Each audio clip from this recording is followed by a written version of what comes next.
Hello যাই তুই যাচ্ছ যাবো রে ভাই। ও যা ভিড় ব্যাচ কই যাও হ্যাঁ দেখি দেখি দেখি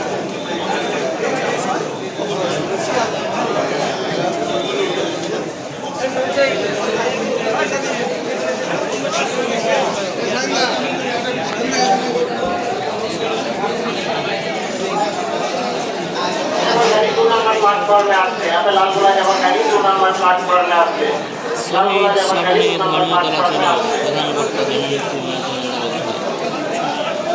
ওখান থেকে আবার ঠিক আছে শিয়ালদা থেকে নেমে আবার কী করে যেতে হবে বাস